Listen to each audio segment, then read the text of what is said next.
Electron का बहाना क्या कहलाता है? करंट कहलाता है। कितना इलेक्ट्रॉन बहना चाहिए? एक इलेक्ट्रॉन फेंक दिए तो नहीं कहलाएगा धारा। धारा के लिए बहुत सारा होना चाहिए, तो कितना होना चाहिए इसके बारे में हम लोग समझते हैं। देखिए, धारा को हम लोग नापते हैं एम्पियर में। धारा यानी एम्पियर में करंट को नापते हैं। 1 एम्पियर जो होता है वो कितना होता है? 625 पे 0 ऐसे लिख दीजिएगा और इसमें 15 तो 0 ऐसे लगा दीजिएगा। 1 एम्पियर धारा जो होती है, इतना इलेक्ट्रॉन पर सेकेंड हमारे शरीर में प्रवेश कर जाता है। यानी 1 एम्पियर का अगर किसी को करंट लग रहा है तो इतना, आप इसको गिन लीजिए आप कितना होता है। ये इसकी हम शॉर्ट में वैल्यू लिख देते हैं 25 × 10⁻18 इलेक्ट्रॉन पर सेकेंड।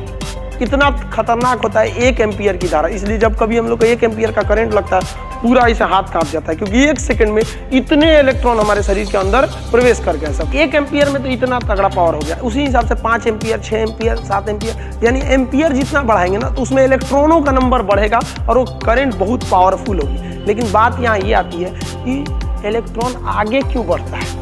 इलेक्ट्रॉन आगे बढ़ता है इसलिए, इसका मतलब इलेक्ट्रॉन को पीछे से कोई ढकेलता है। इलेक्ट्रॉन को जो पीछे से ढकेलता है उसको कहते हैं वोल्टेज। अगर 12 वोल्ट रहेगा तो धीरे धीरे जाएगा, और 220 वोल्ट रहेगा तो मारेगा एकदम भयानक। इसलिए बोलते हैं ना, लगे 440 वोल्ट छूने से तेरे, यानी एकदम जबरदस्त झटका लगता है छूने से। अब किसको छूने से आप समझिए अपने। तो 440 वोल्ट का मतलब क्या होता है? करंट को आगे ढकेलने वाले को कहते हैं वोल्टेज, और करंट को रोकने वाले को बोलते हैं रेसिस्टेंट यानी प्रतिरोध।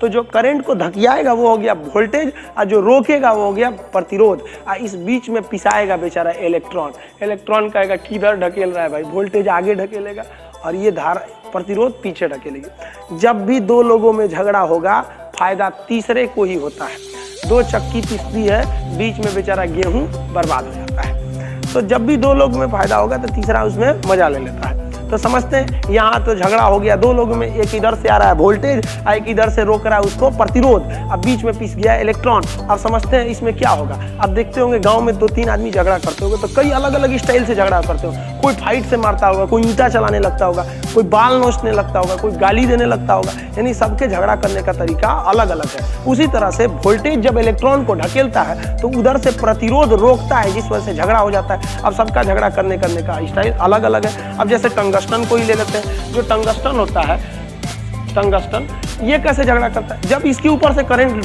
गुजारा जाता है तो एकदम गुस्सा से लाल हो जाता है, एकदम टंगस्टन लाल एकदम चमकने लगता है। तो आदमी कहता है बहुत अच्छा, तुमको इसका मतलब जैसे करंट देंगे तुमको गुस्सा आएगा, तुम लाल हो जाएगा। तुम्हारा एक काम करते हैं, बिजली के बल्ब में डाल देते हैं। इसलिए बिजली के विद्युत बल्ब में जो फिलामेंट होता है वो टंगस्टन का होता है। अब बात आती है नाइक्रोम की। दूसरा देखते हैं नाइक्रोम।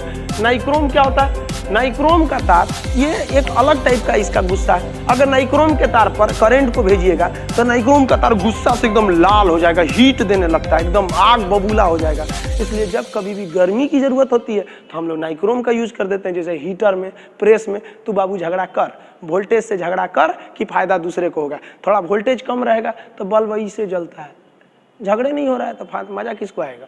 तो ये हो गया नाइक्रोम का तार हो गया। अब जैसे आप ले लेते हैं कॉपर का तार, कॉपर यानी Cu, कॉपर का तार ले लेते हैं। कॉपर की खासियत क्या होती है? अगर इस पे से करंट ले जाइएगा तो इसमें भी प्रतिरोध है, ये भी झगड़ा करेगा विभव से, वोल्टेज से, कि नहीं जाने देंगे, वोल्टेज कहता है जाएंगे।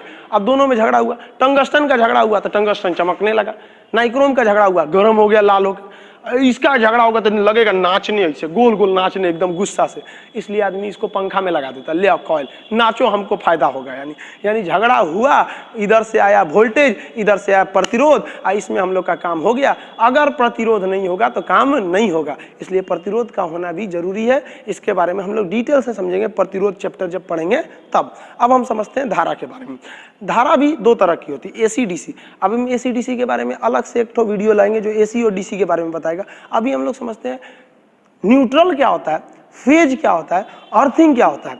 अभी तो हम लोग धारा समझ गए। अब हम आपसे क्वेश्चन पूछते हैं, वोल्टेज जरूरी है या इलेक्ट्रॉन का होना जरूरी है? जरूरी तो दोनों है। अब इलेक्ट्रॉन ही नहीं रहेगा, किसको ढकेलेगा ये वोल्टेज? चाहे 50 है, अब इलेक्ट्रॉन ही नहीं रहेगा तो वोल्टेज ढकेलेगा किसको? और अगर इलेक्ट्रॉन खूब ज्यादा रहे, 10 एम्पियर का करंट रहे और वोल्टेज ही नहीं रहे तो आगे जाएगा कैसे जाएगा? यानी करंट को धकियाएगा वोल्टेज, रोकेगा प्रतिरोध, बीच में है बेचारा इलेक्ट्रॉन। आगे समझते हैं हम लोग।